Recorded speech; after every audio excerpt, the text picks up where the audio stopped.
Over the 2023 season, we have had so many crazy moments. Stuff like playoffs, crazy aces, super intense final rounds. But like so much of disc golf and life, it often is forgotten. So today I want to go over the 7 craziest moments that I bet you forgot about in the 2023 season. Let's get into it.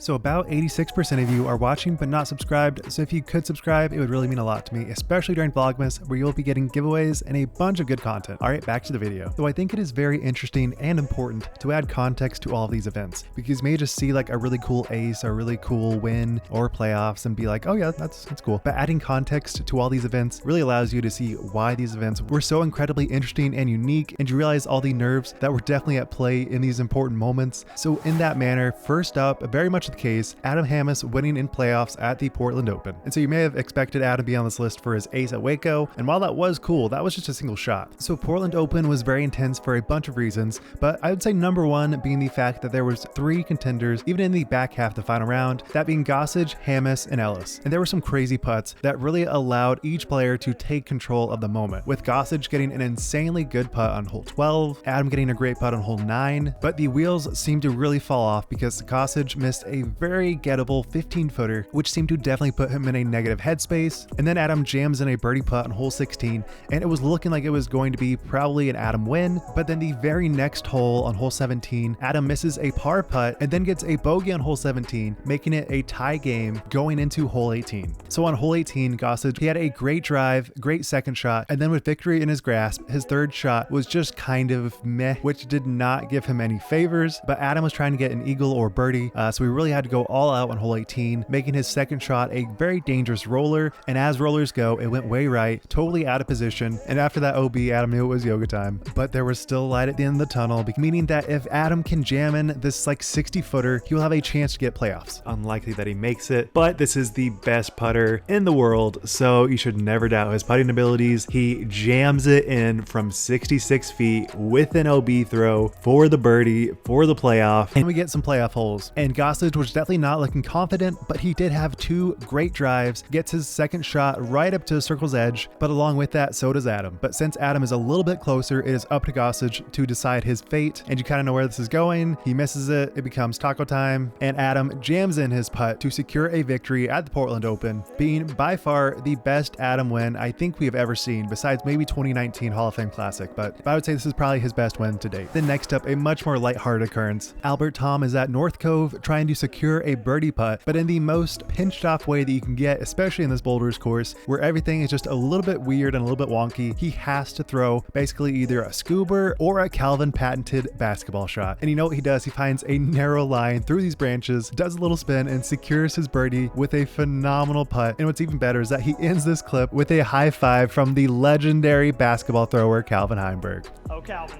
Oh! Next up, it has to be Kat Mertsch at Jonesboro Open. This really cemented her as being a top elite pro, with her first Elite Series win, defeating a phenomenally good performance by Haley King. And even though her final round was by far not her best round, she still finished her final round with 0 bogeys and secured her victory with the most electric and honestly awe-inspiring scream that will forever be cemented into our minds.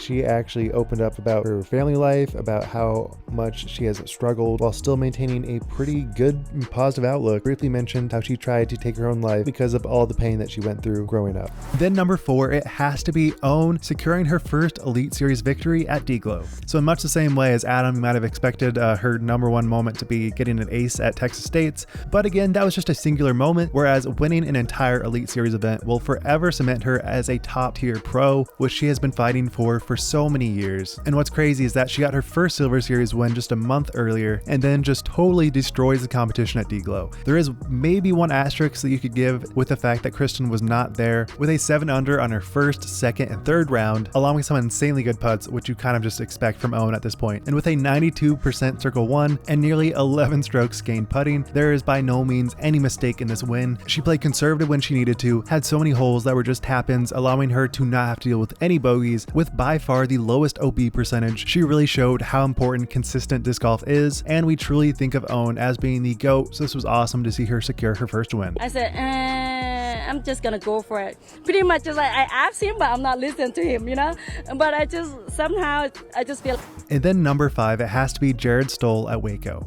No way. So he is not a player I think about much. He is rated 129th on tour, so definitely not a top name by any means. But in this moment, he threw probably one of the best shots of all time. And this is probably even a Simon line that Simon wouldn't even throw. He throws one of the most insane thumbers, I think, over the trees, right up to circle 1 on an insanely difficult par 4, 610-foot hole. And I would say even though people probably do this in practice, there is by no means any thoughts of actually doing this in a real tournament when you're fighting for a win. But I'm probably betting that since he didn't have the best of rounds in round 2, he was kind of just like, well, let's just see what happens. And I think the confidence required in this line really cements it as one of the best disc golf throws probably of all time. If you get it anywhere in those trees, it is just probably never going to be found. So this is probably only like a 400-foot throw, but still absolutely insane to have him throw over the trees on a totally blind shot. But one sad asterisk here is that he did miss his putt, making it only a birdie. And then at number 6, it has to be AB at the European Open. So we know AB to be a phenomenal putter, phenomenal driver, but just has a little bit of nerves and can get kind of tilted at moments. But with 3 holes to go, it was really looking like it was AB's tournament to win. And even though he didn't have the best of drives on hole 16, all he had to do was get it up to the basket, which is an island about the width of circle 1. So we know with this pinched off look, it has to be a forehand, and AB has probably the best forehand in the game. So this looks to be like it's totally in his favor, totally in his wheelhouse. All he has to do is get it inside the circle. But this is no easy task because especially with AB's power, and speaking of OB,